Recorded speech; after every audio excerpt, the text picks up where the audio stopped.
Hello viewers, Radhe Radhe. আজকে এই দুধ দিয়ে ক্ষীর বানাবো।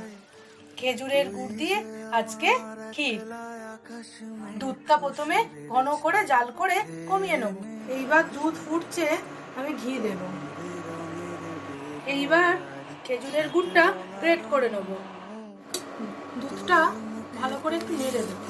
তোমরা দেখলে বুঝতে পারবে দুধ ফুটে ফুটে কতটা কমে গেছে। এইবার আমি গ্রেট করা গুড়টা, খেজুরের গুড় দিয়ে দেবো।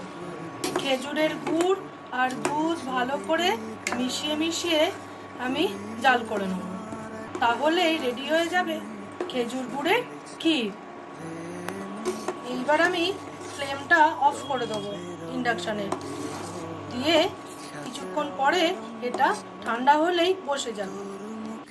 খেজুরের গুড়ের ক্ষীর একদম রেডি। তাহলে বন্ধুরা আজকের মতো টাটা।